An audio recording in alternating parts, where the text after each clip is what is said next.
당군자손 여러분 반갑습니다. 이제 설날이 지났습니다. 새해 복 많이 받으시고 모두 건강하시고 하시는 일 다 잘 되시고 큰 깨달음과 성취 있으시기를 진심으로 축원드립니다. 자, 오늘은 3.1신고 네 번째 시간입니다. 3.1신고에서 가장 중요한 것이 무엇인가 물으신다면은 하느님이라고 저는 감히 말씀을 드리겠습니다. 예를 들어서 우리가 빵에 대해서 설명을 합니다. 빵이란 것은 이렇게 만드는 것이고 이렇게 반죽을 해야 되고 몇 도 온도에서 몇 분 동안 구워야 된다. 이것을 설명을 합니다. 그런데 빵의 원료가 되는 이 밀가루가 뭔지를 모른다면 아무리 백날 빵을 설명을 한들 그 의미가 있을까요? 3.1신고나 천부경도 마찬가지라고 봅니다. 3.1신고에서 가장 중요한 것은 하느님이 어떤 존재이고 어떤 의미를 가지고 있는지 첫 단추를 알아야, 원재료를 알아야지 그 다음부터 나갈 수가 있겠지요. 천부경도 마찬가지입니다. 아시겠지만은 천부경은 1에서부터 시작을 해서 1로 끝납니다. 그 1이 한하고 더 정확하게는 한이겠죠. 한. 우리가 한민족이라고 하고 한국이고 한복이라고 하고 한식이라고 얘기를 하는데 한자 이전에 순우리말 한이 있는 거죠. 천부경이 그 한에서부터 일석삼극 이렇게 나가지 않습니까? 3.1신고는 하느님으로부터 시작해서 하느님으로 끝난다. 하느님이 어떤 존재인지, 하늘이 어떤 존재인지, 그것이 땅으로 나가고 인간과 만물로다가 가서 결국에는 인간이라는 존재가 있는데 이 인간이라는 존재가 지감조시 금촉을 해서 일의화행해서 발대신기해서 성통공안하여 본래 그 하느님의 자리로 가는 천부경이 1에서부터 시작을 해서 1로 끝나듯이 3.1신고는 하느님에서부터 시작해서 하느님으로 끝나는 것이다. 저는 이렇게 감히 말씀을 드리고 싶습니다. 그래서 이 하느님에 대해서 최대한 한번 설명을 드리려고 하고 있습니다.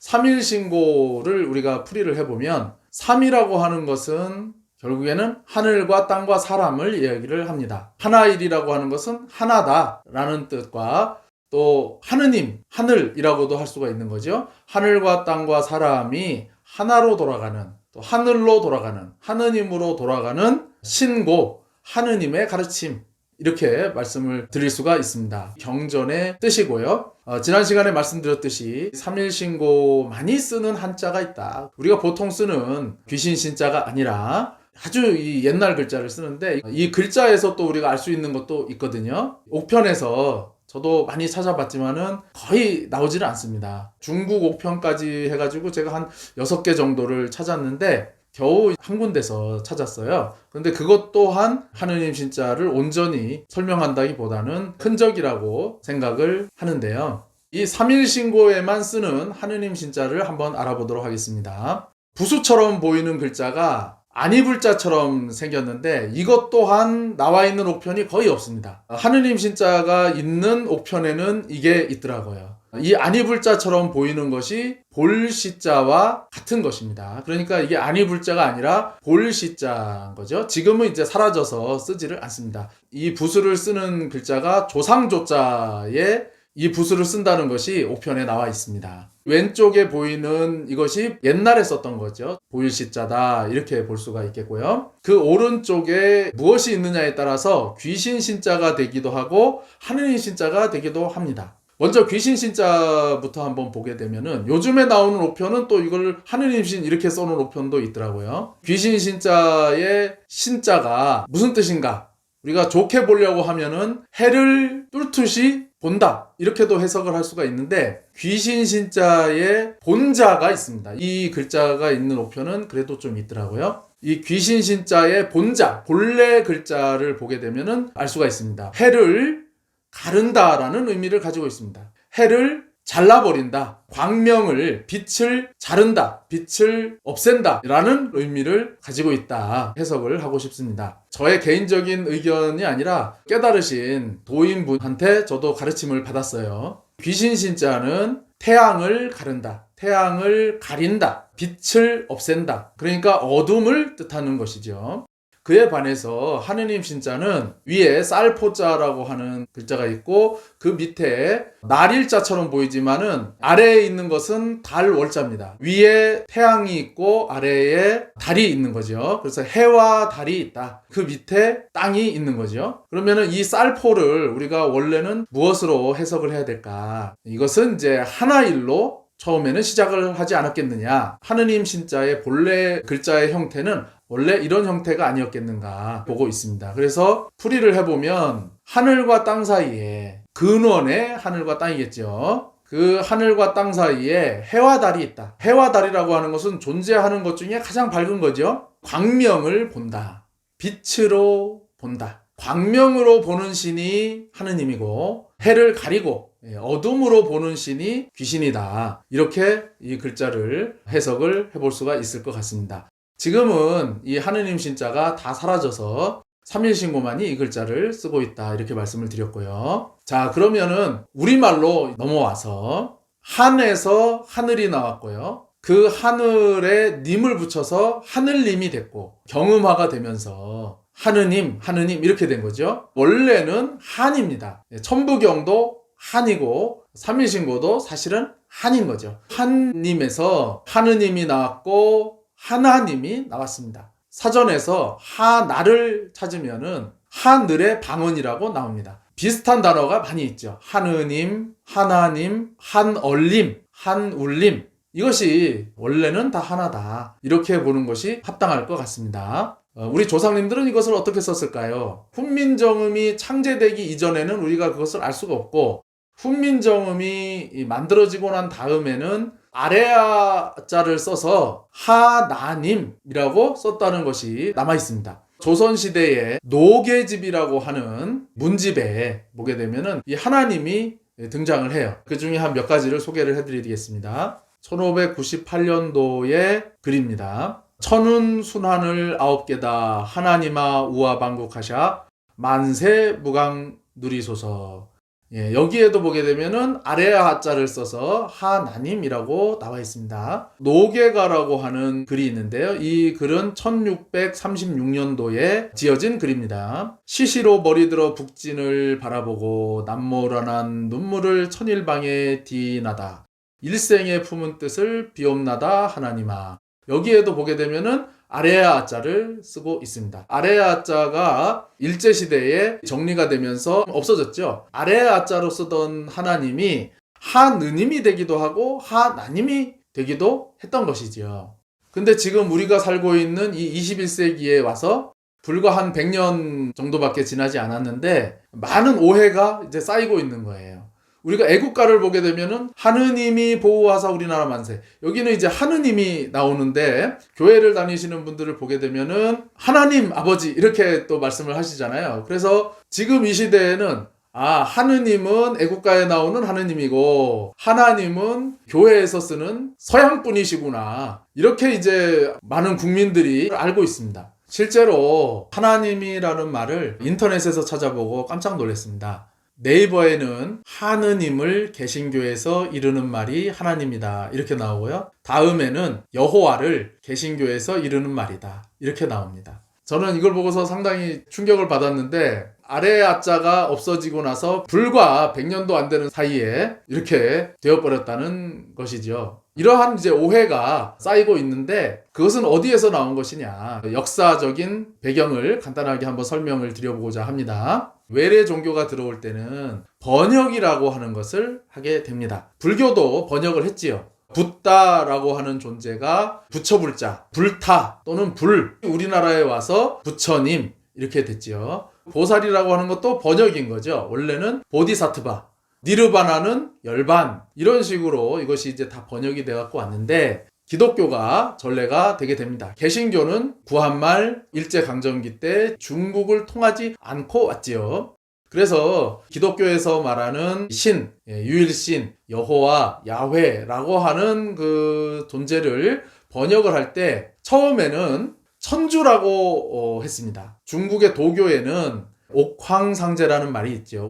상제라고 처음에는 번역을 했다고 합니다. 그런데 천주교 선교사 중에 마테오 리치라고 하는 분이 있는데 이분이 상제 그러니까 옥황상제하고 좀 헷갈린다. 그래가지고 하늘 천자 주인 주자 천주실의라고 하는 책을 지었고요. 우리나라의 이제 이수광이라고 하는 분이 이것을 지복유설에 소개를 하죠. 천주교가 지금은 우리가 이제 카톨릭이라고도 하는데 처음에는 천주학 학문적으로 연구를 하다가 천주교로 자리를 잡게 됩니다. 처음에 번역은 천주라고 번역을 하게 되었죠. 그런가 하면은 지금 중국이나 일본의 성경책을 보게 되면은 신으로 번역을 해놨습니다. 우리나라에서도 이 1885년도에 이수정이라고 하는 분이 일본에서 마가복음을 번역을 하게 되는데 신으로 번역을 했습니다. 초창기에는 천주, 상제, 신, 야훼신 이런 식으로 이것이 혼용이 돼서 이렇게 나가다가 1883년도에 존 로스라고 하는 분이 누가복음을 만들면서 처음으로 하느님이라고 하는 단어를 쓰게 됩니다. 자, 그래서 여러 가지가 혼용이 되게 되지요. 신, 천주, 상제, 야훼신, 그 다음에 이제 하느님까지 어떻게 보면 이제 중구난방으로 번역을 하게 되는 거예요. 1880년대에 활동한 선교사들이 민중 속에 들어와서 선교를 하다가 놀라운 것을 발견을 하게 됩니다. 그것이 바로 뭐냐면은 하느님, 정확하게는 이제 아래아자 써서 그 하나님에 대한 단어를 보고 감탄을 금치를 못합니다. 그러한 흔적들이 여러 군데에 나와 있습니다. 헐버트라고 하는 분이 있는데요. 아주 유명한 분이죠. 1886년도에 이분이 더 패싱 오브 코리아라고 하는 책을 쓰셨는데 여기에 이런 내용이 있습니다. 한국인에게는 하나님 신앙이 존재했다. 어디 외부에서 들어온 것이 아니라 본래부터 있었다. 기독교가 들어오기 수천 년 전부터 우주의 최고 통치자로 계셨던 하나님을 알고 숭배해오고 있었던 것이다. 이 한국 고유의 신은 기독교의 신 여호와의 속성과 놀랍도록 일치한다. 유일신적인 속성, 또 절대자로서의 속성, 전지자로서의 속성과 일치를 한다. 그런 내용인 것 같습니다.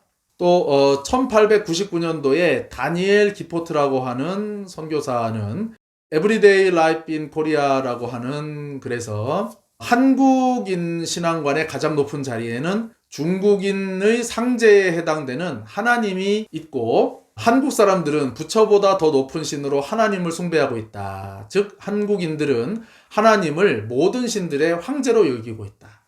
제임스 게일이라고 하는 선교사가 있습니다. 우리나라 기독교 역사에서도 중요한 위치를 차지하고 있고 기독교계에서 아주 존경받고 있는 선교사 중에 한 분이신데 한국인들은 하나님을 최고의 신으로 이미 널리 믿고 있다. 이러한 까닭에 기독교의 신 여호와를 한국인이 오랫동안 숭배해왔던 하나님으로 번역을 한다면 전도에 매우 용이할 것이다. 이분이 또 뭐라고 말씀을 하셨냐면요.